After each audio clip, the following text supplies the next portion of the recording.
Alrighty, Wendy, I think we're good now. We've got a good group in. Good to go. Do you want to share your screen? Yep.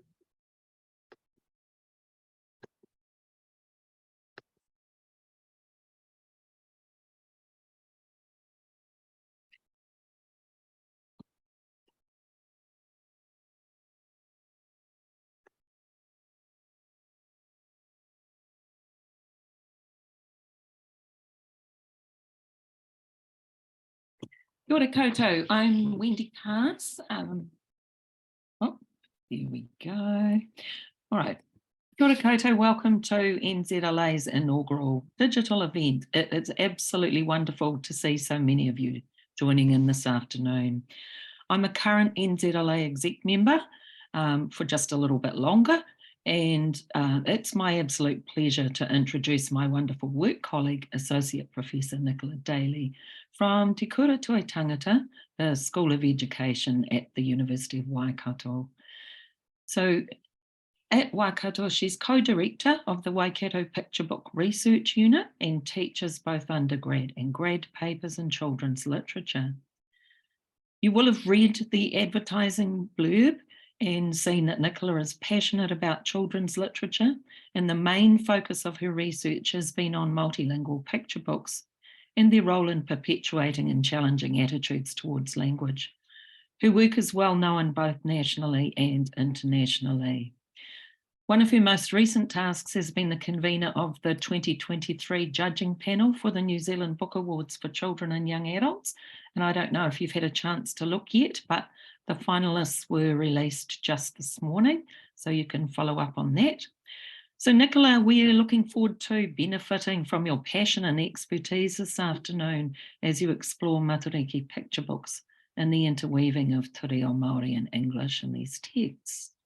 So over to you. Just to note, people, that I hope you've had a chance to look at the screen. If you've got questions, if you could post them in the chat, and we'll try and keep track of these as we go. All right. Make sure you're muted at all times. We're recording it, so if you've got colleagues who haven't been able to make it, then it will be sent out. And for more information about NZLA, just go to our website and you'll see the details of our local councils that you can join.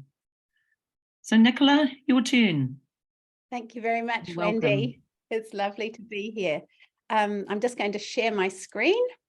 Go. And can somebody confirm that you can see it? Yes. That's lovely. So I did want to encourage you to share your name and your location in the chat so we get a sense of who's here and where you're from. And if you want to also share what you did to celebrate Matariki last year and maybe what you plan to do this year. I think it's a growing area. I've already invited friends over for lunch for Matariki. And I did that last year too, which we all really enjoyed, a chance to reflect, think about people who had gone, think about the future and our hopes. And it was a really lovely midwinter event. Inga mana, inga reo, inga haue whā, inga whetu o Matariki, tēnā koutou, tēnā tātou katoa. Ko wai au, no inga rangi tōku whānau, engari e tipu ana hau ki kirikiri roa, mai I ngā waru o kutau. E tipu ana hau I te rohe o Tainui. Ko Waikato te awa, ko taupiri te maunga, ko Tainui te iwi. E mahi ana a hau I te whare wānanga o Waikato, he kairanga haua hau I ngā pukapuka pikitia reo rua. He tino whakapono māku ka tautoko I te reo Māori ngā pukapuka pikitia reo rua. So let's get started. I'm Nicola Daly. I work at the University of Waikato, and I'm passionate about the use of bilingual books to support te reo Māori. We're going to start with a karakia, especially for te Matariki, and I'm hoping this link will work. It did when I tried it out.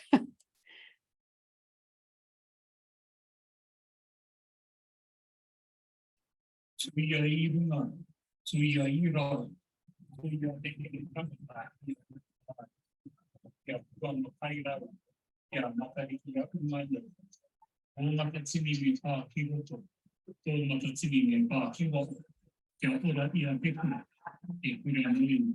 E kuria nui. Aru te pe. Aru te a. Aru te a ki pao. Te wara.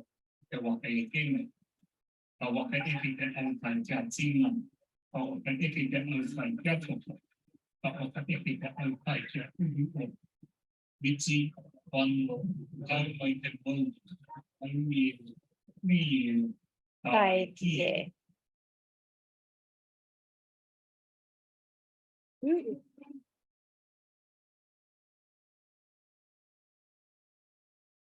Okay, the trick will be, can I get out of it now? I've got, okay.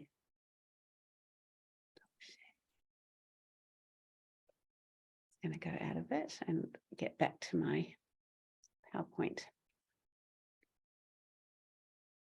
Okay.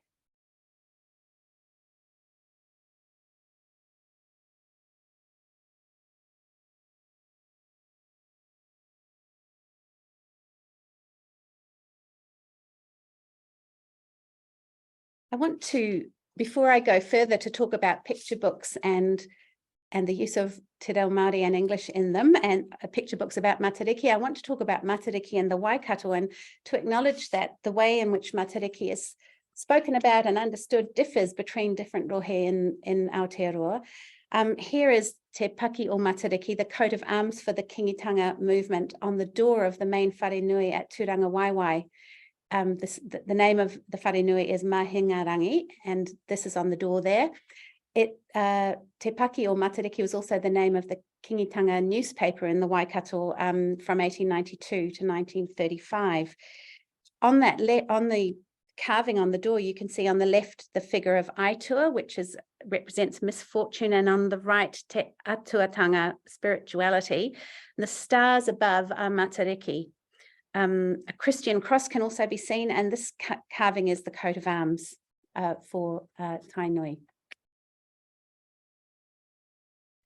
So in our time today, I want to have three parts. They're not equally weighted, but I want to start out by thinking about what a picture book is and why I'm interested in bilingual picture books.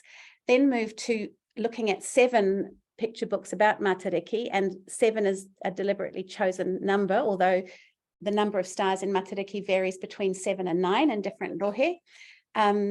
And I want to look at how they use Te Reo Māori and English in those books. And the last part, which is a very short part, is a final wero, or a challenge for you to think about the way you use picture books that involve Māori and English in the future. So first of all, what is a picture book? And you'll notice that I use it as a single word. And I know that in common usage, that's not the case, but in all the picture book research I do, we use picture book as a single word. So that is deliberate. I've got a couple of quotes I want to share with you. A picture book, unlike an illustrated book, is properly conceived of as a single, as a unit, a totality that integrates all of the designated parts in a sequence in which the relationship among them, the cover, the end papers, the typography, the pictures are crucial to understanding the book. So picture books aren't books where the text tells the whole story or the image tells the whole story. They come together to tell the story, and they're conceived of as a unit from the start. Sometimes you see illustrated books where the text is very dominant and occasionally there's a little picture, but in a picture book, the illustrations are telling the story just as much as the words are. And the trick of an author of a picture book is to leave the space for the illustrations to add more to the story. Barbara Bada's quote about picture books is very old, from 1976, and very much used because it really encapsulates a lot. A picture book is a text, illustrations, total design. That was covered in the last quote. An item of manufacture and a commercial product. And this is the bit that I'm most interested in. A social, cultural, historical document. And here's really another important part, an experience, foremost an experience for a child. And I would add for a child and whoever's reading it to them, if the child isn't reading it alone. It's as much an experience for the adult reader, if there is one involved, as it is for the child.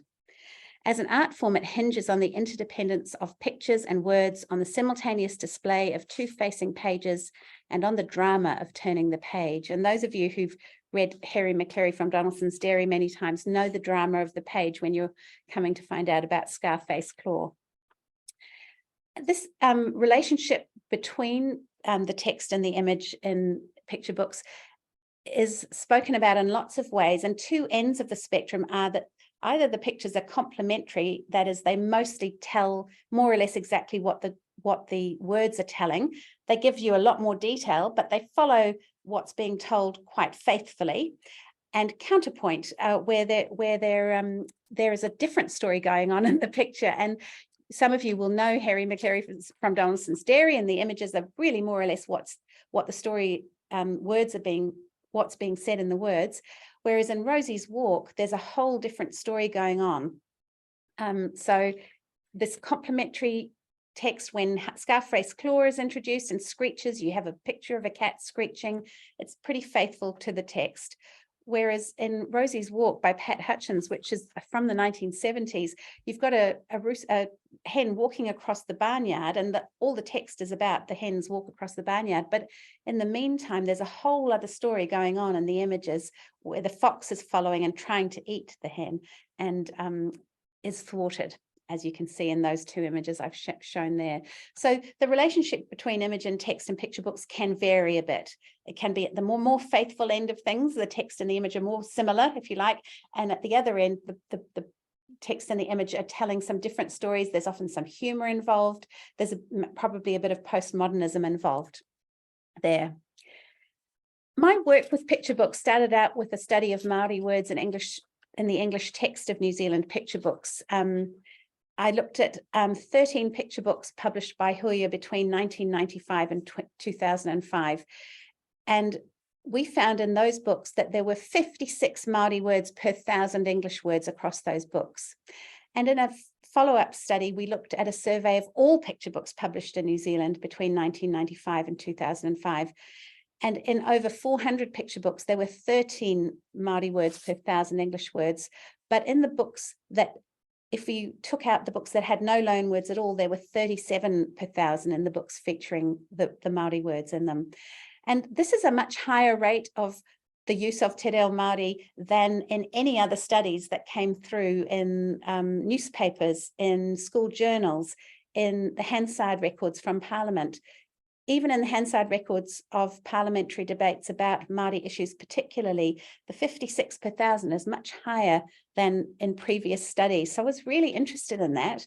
And I was also interested in what effect the use of Māori words in English text might have on the readers. And so I gave this a set of 13 picture books to English-speaking families of kindergarten-aged children and asked them to incorporate them into their story reading over a month. And I wondered if the reading of these picture books affected the parents' language use, or what did the parents notice about these books? And several parents commented on the importance of the Māori words for their identity as New Zealanders. I wasn't expecting them to talk about identity, but it came out in what several people talked about. So there's a quote from one of the parents saying, "We're in New Zealand, and I think it's important that they," and they mean their children, "realize there's another culture here, not just ours, and we should actually know a few words."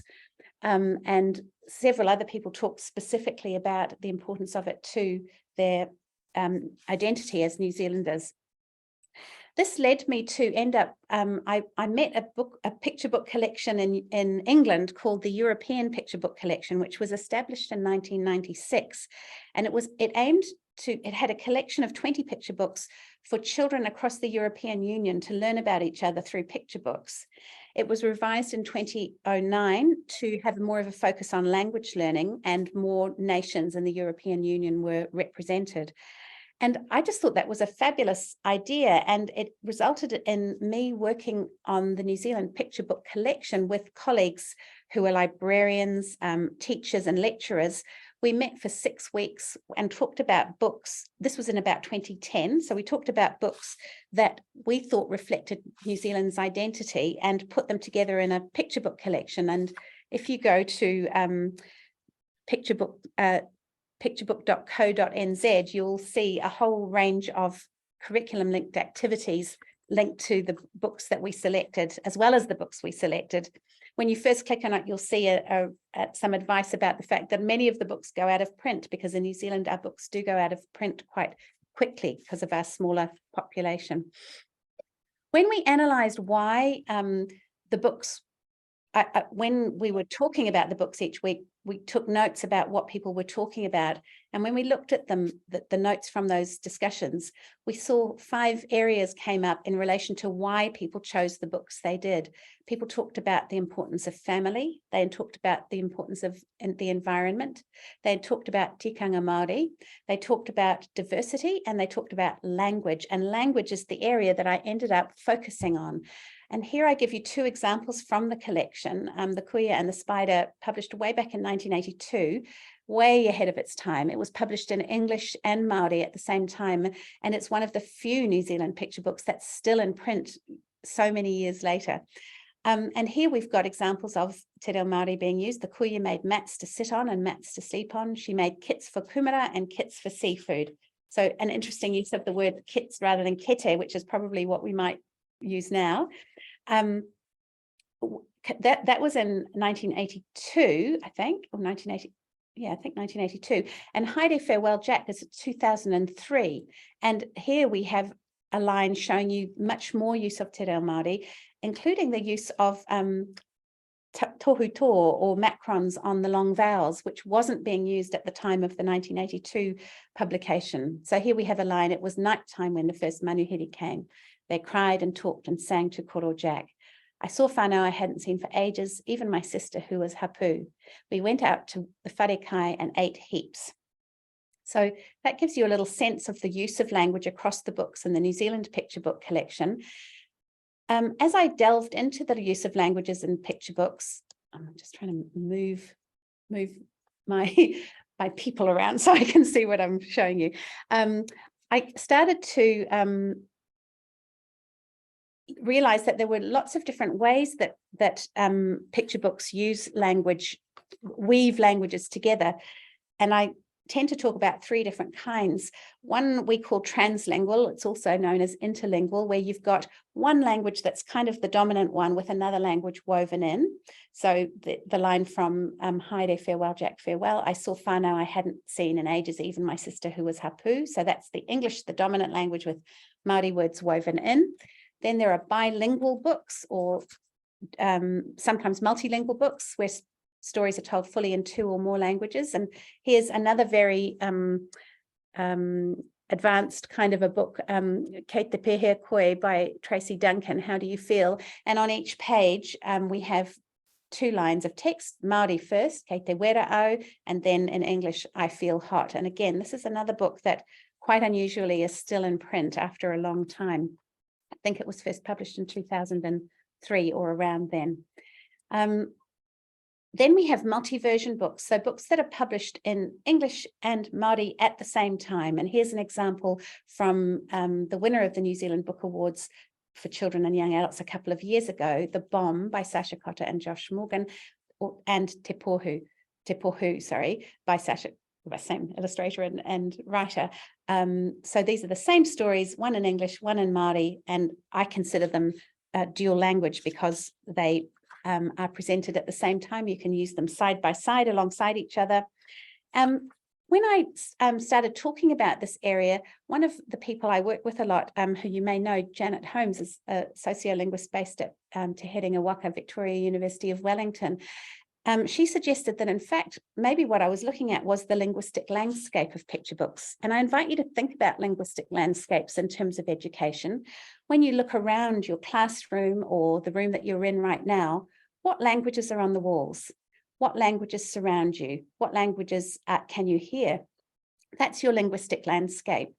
And whereas we can look at language policy at a governmental level or an educational policy level, and we can read all about what we should be using and how we should be using language.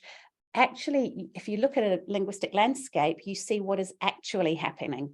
And Janet suggested that, in fact, when we look at bilingual picture books or dual language picture books, we're actually looking at the linguistic landscape within the world of the picture book, if you like. And I started to look at picture books in terms of what languages are in there, which languages come first, which languages are larger, which languages are smaller. Is there a difference in the font? Are some in bold, are some in italics? There's an example in the image there from Reo Pepe, a publisher based in Dunedin, where you can see Māori comes first, it's larger, and it's in bold. So it's got 3 elements which make it have more mana on the page, if you like.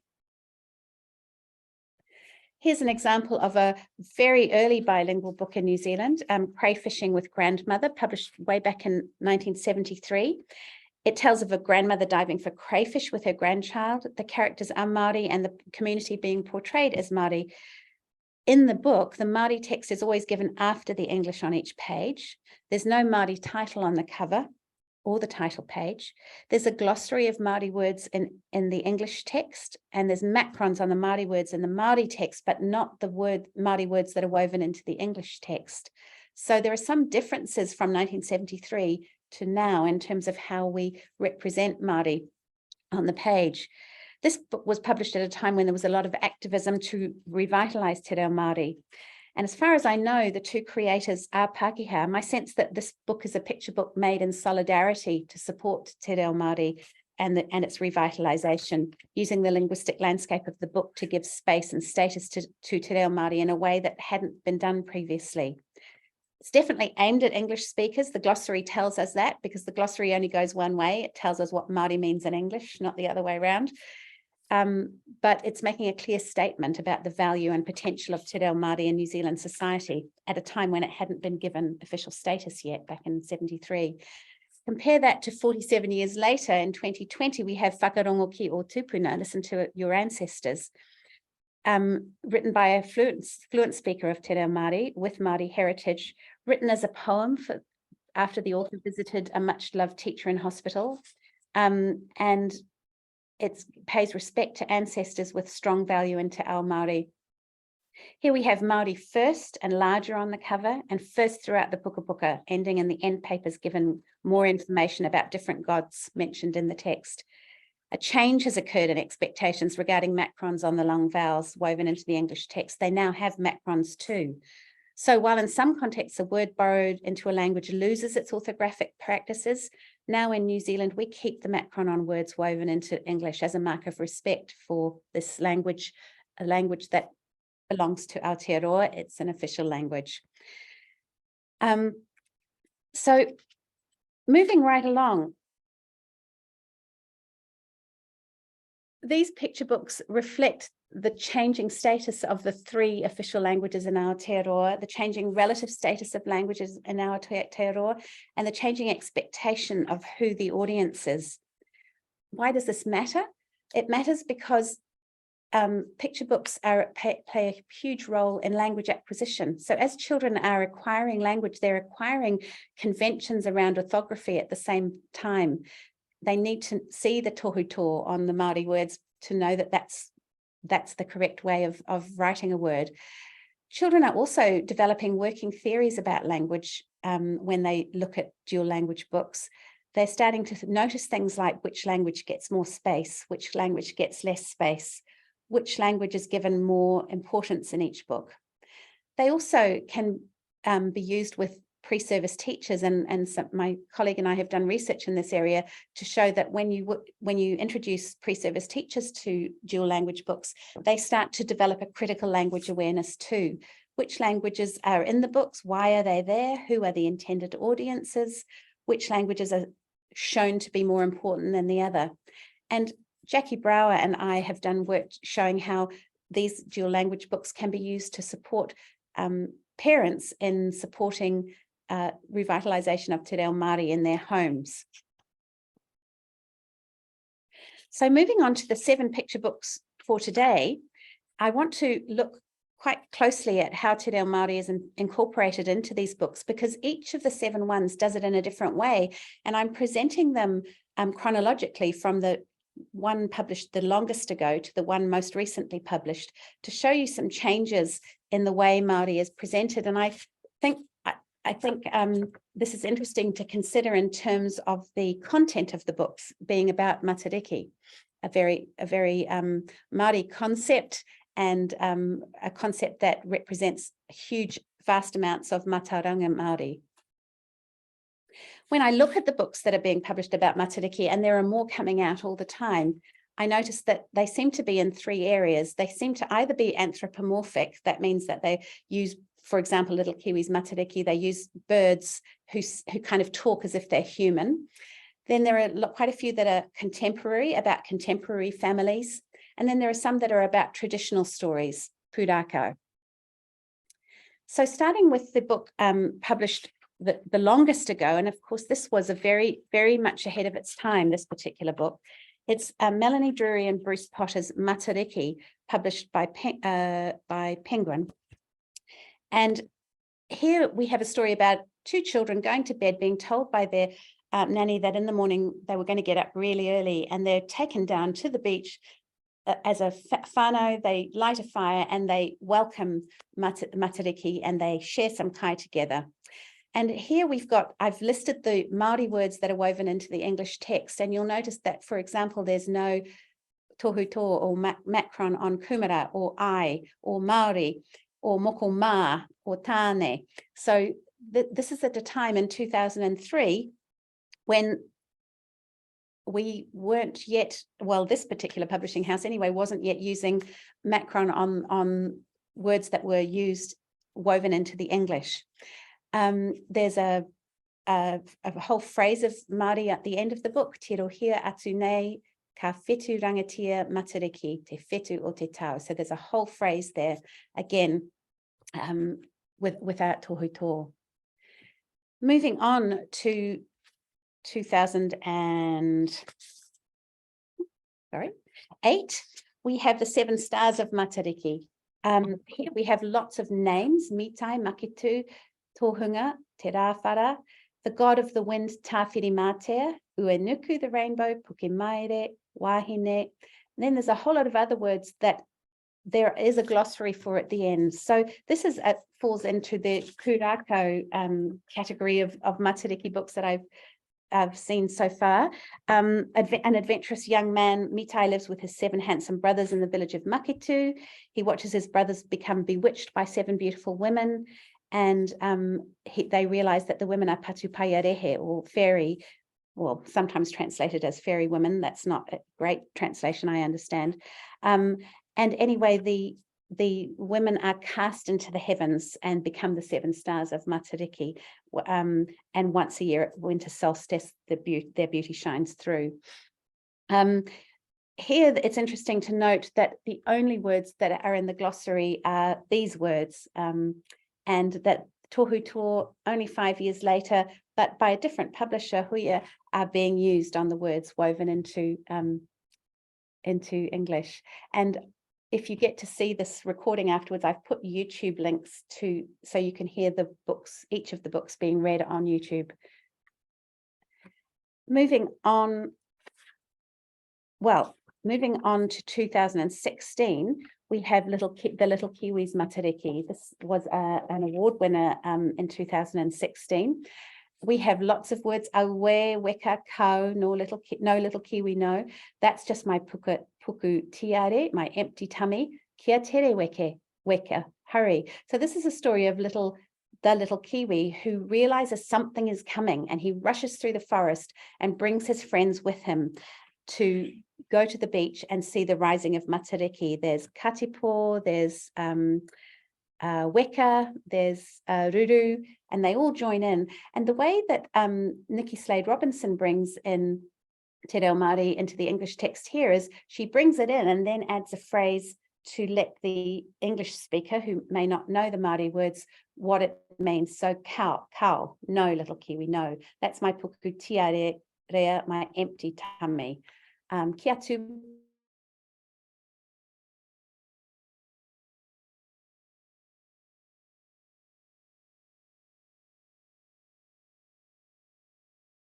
pato, be careful, little kiwi. So that at back, like there was for the 7 stars of Matariki, woven into the text using in-text glossing is what it can be called.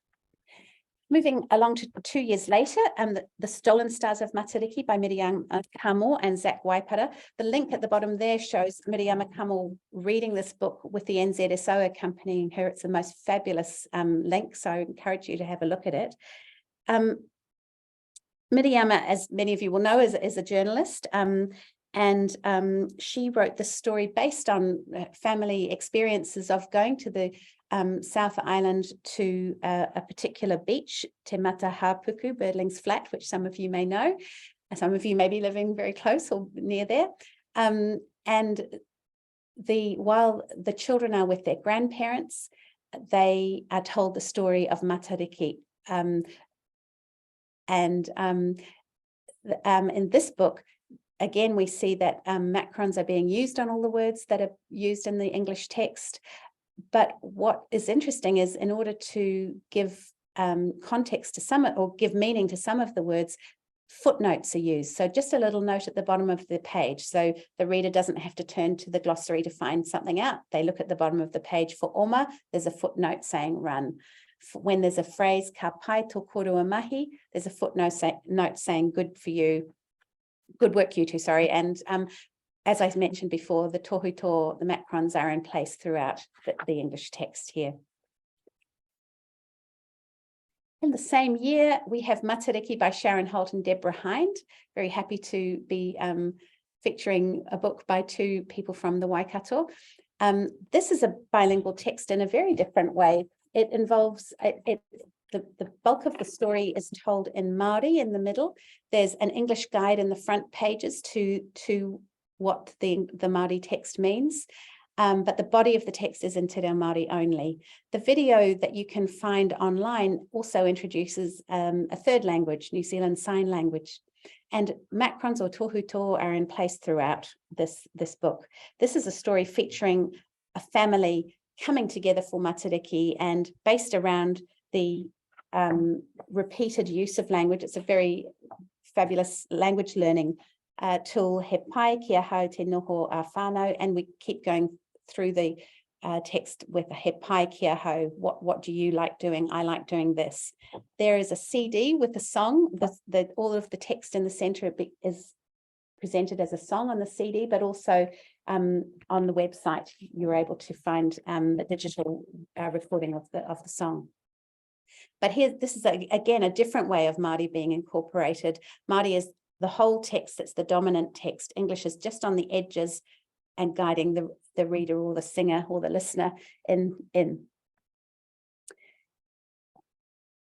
Moving along to 2019, Tirama Tirama Matariki, or Twinkle Twinkle Matariki, again based around a song and based on the Twinkle Twinkle Little Star song.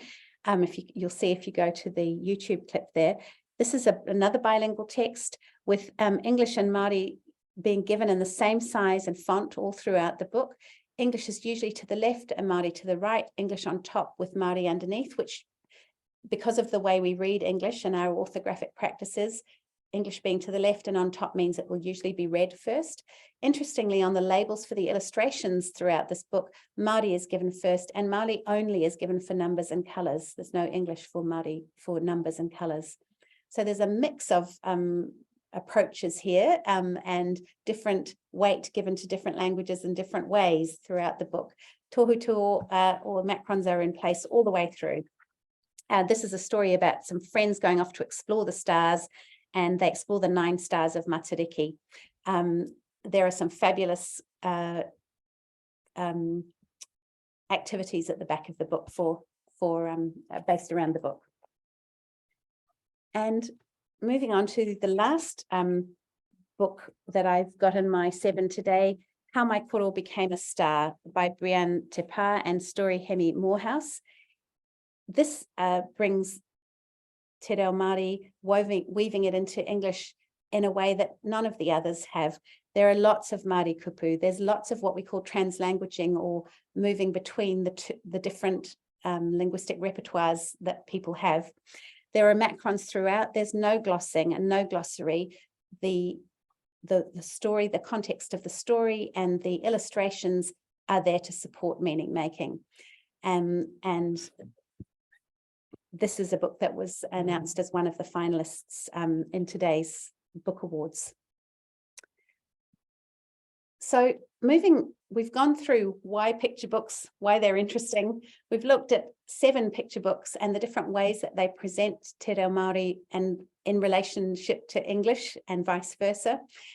So the third part of today, and where I'll end and allow some time for discussion, is thinking about how Te Reo Māori words are used in English text when you're next using a text that involves both languages.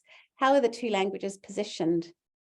Who is the audience? Is the writer expecting that the audience will know some Māori? Is the writer expecting that the audience knows no Māori at all? And how do the text and illustrations support meaning making? Traditionally, Matariki is a time for a challenge. So that's the challenge that I leave you with for today. Nō reira, tēnā koutou, tēnā koutou, tēnā tātou katoa. Over to Wendy to ask me some questions. Kia ora, Nicola. Thank you very much for that. We have not had any questions in the chat yet, so I'm just wondering if people have questions they'd like to ask. Would you like to type them in? That's no problem if we don't have any questions. I'm just going, I might escape my Zoom. There's some wonderful variation in the way people have been celebrating Matariki. Oh, tell me Thank about you for those. those people. People who have composed karakia, Oh, waiata. Oh, whoops. It's now I can see just them. moved. I can Can you see them? Yeah, I can see them now. I've just got myself out of there.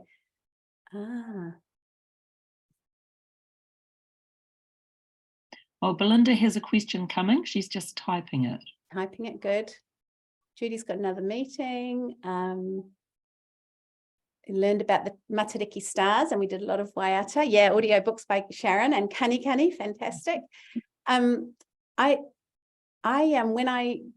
have my lunch with my friends, I've got little stones that I put stars on, and I put them around the table, and each stone has got the name of the different star in Matariki, and we talk about those. So that's been a really good thing.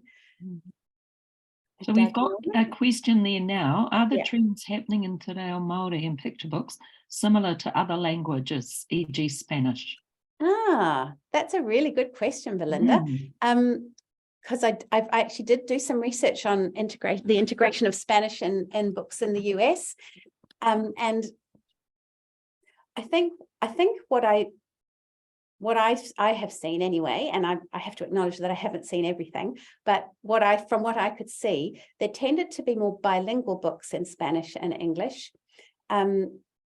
So that by that I mean the books where you've got the whole text in English and in Spanish in the same book, and perhaps less translanguaging or translingual books where you've got, let's say, Spanish with English words woven in or English with Spanish words woven in.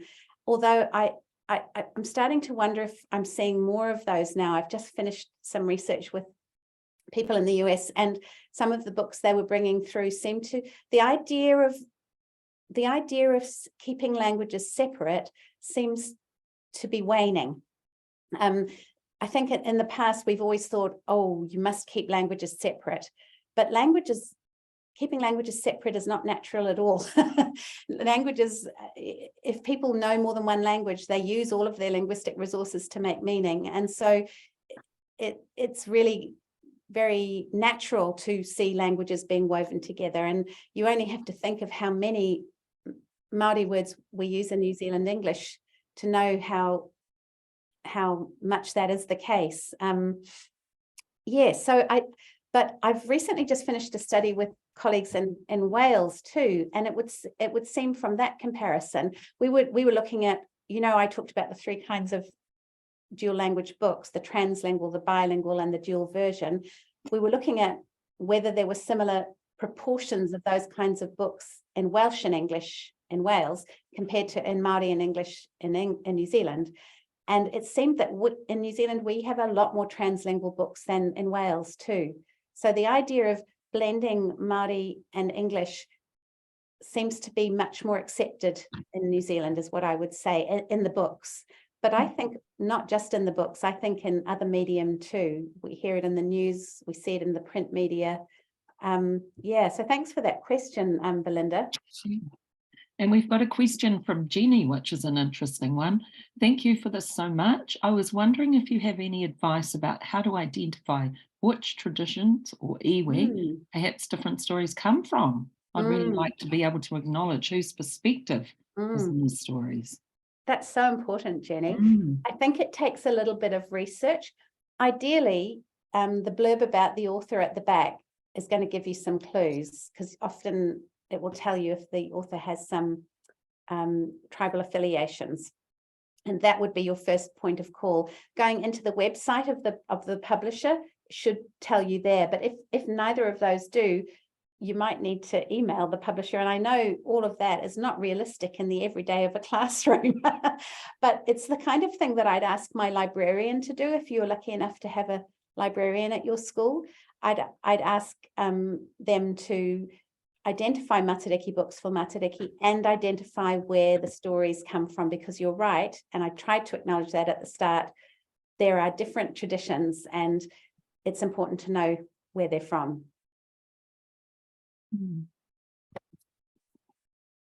And then Helen Gibbs is talking about deaf education and how they've developed New Zealand Sign Language Matariki resources. Oh, yeah. So thank you, Helen.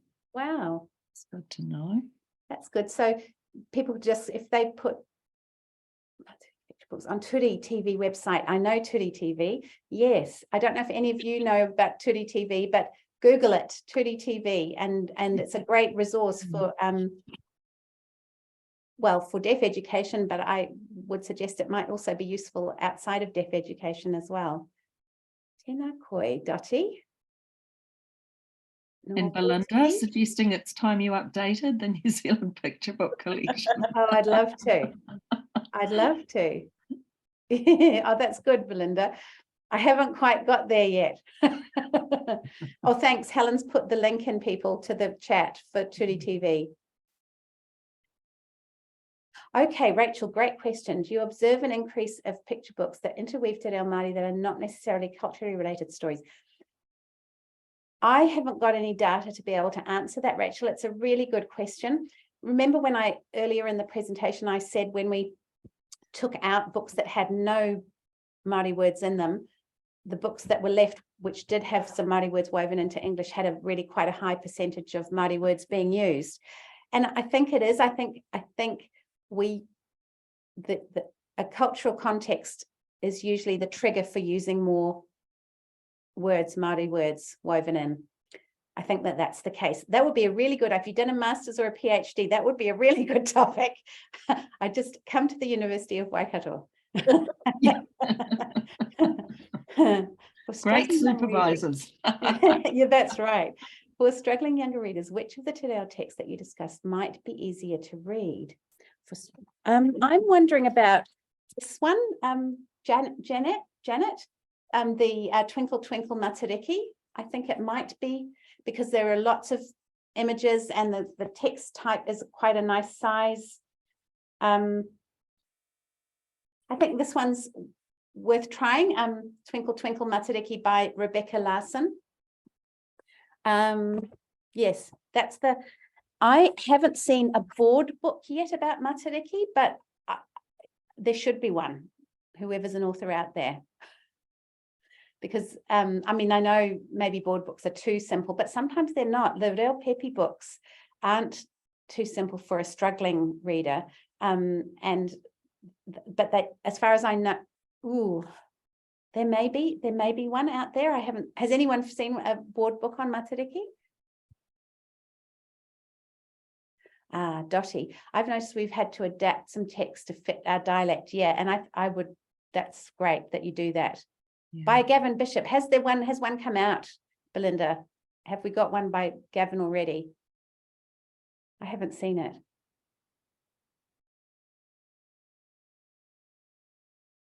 2023, that's right. I've been just focusing on all the ones that were submitted for this year's awards. I haven't looked at the new ones yet. Great. Well, there's a good option. It's very good, Belinda says. I'm sure it is. Who's it published by? Is it in that little series that's come out of Gecko Press?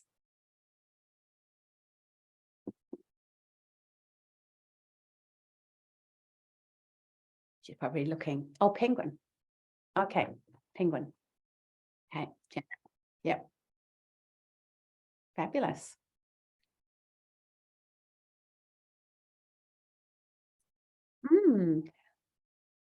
Any other questions? I suppose while I'm waiting for questions, I'll just say that I suppose underlying everything I've said today is just that, of course, some of the people listening today will know a lot about Matariki, and some of you may not know much at all. And it's new in our cultural landscape at an official level. It's not new, and for lots of people, it's been part of your tradition for a long time. But for me, anyway, let's say it's new in my cultural landscape. And I just think picture books are a great support for literacy education that links to what's happening in children's surroundings. They're going to have a day off school for Matariki. It's going to be in the news a lot. It's going to be around you a lot. And picture books can support you in learning more as a teacher at the same time as sharing it with your tamariki.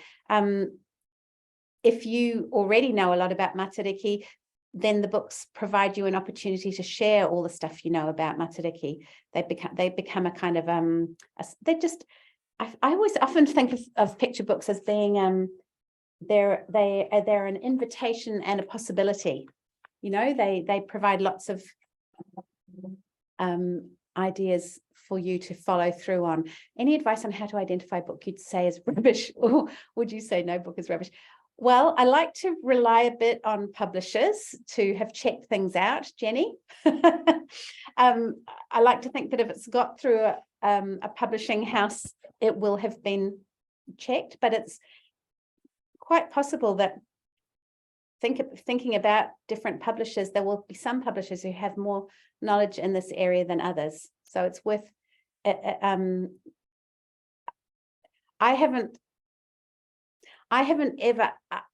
don't have enough knowledge myself to be able to make calls on whether some of the books perhaps say things that aren't quite right or a bit misleading.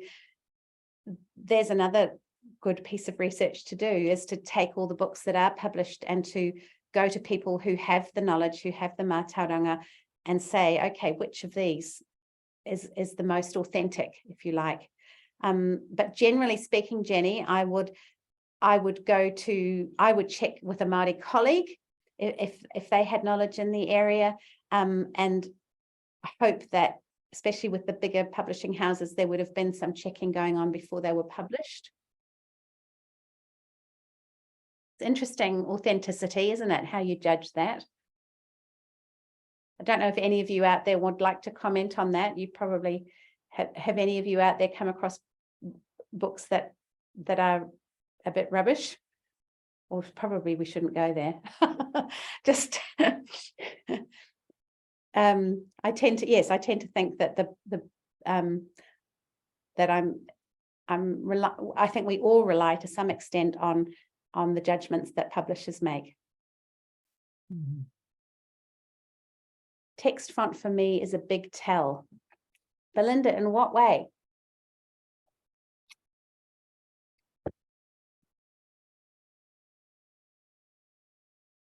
Can I speak? I think so. Yes, I think you are. Apparently you are. I think I am.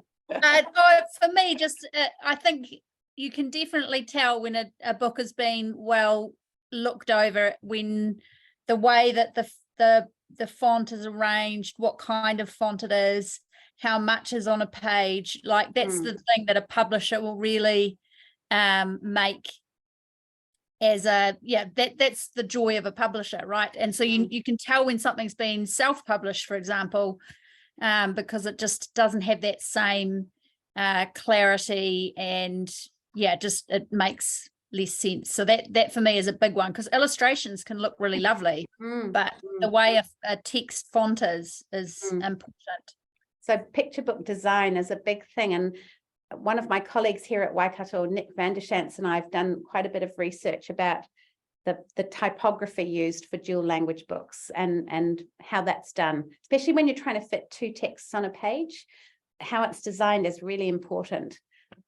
And at the same time, as I said earlier, when we were talking about the books, I mentioned that, you know, because we read from left to right and top to bottom, immediately one language is always given more status than the other because it's read first.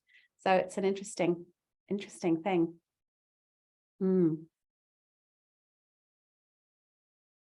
Thanks for hopping in, Belinda.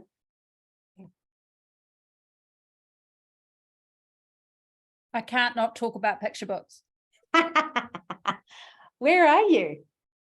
In the Hora Whenua. Oh, fabulous. Yeah. Oh, look, if you want to do some picture book research, just get in touch. I might just pop in here. Kia ora koutou, ko Kay Hancock tōku ingoa. I'm the president-elect of NZLA, and I've known Nicola for many years. We share a passion for research into children's literature. Nicola, I just want to thank you so much for sharing your expertise and insights and your passion with us today. You've inspired us and helped us reflect on the impact of the language and languages within the books we use with children. Ngā mihi nui ki a koe. I'd also like to thank all of you who have joined us for this session. As Wendy has said, we'll be sending you a link to the recording when it's ready. And I'm really looking forward to that because I'm dying to check out those YouTube links that you so kindly provided for us, Nicola. It'd be fantastic. And also just speaking with my NZLA hat on, please everyone look out for information about upcoming webinars. We hope you join us again soon. Kia ora. My pleasure to be here, and thanks for having me. I've really enjoyed it. Oh, it's been great. Great questions too. Yes, indeed. Thanks everyone. Okay, bye-bye. Bye-bye.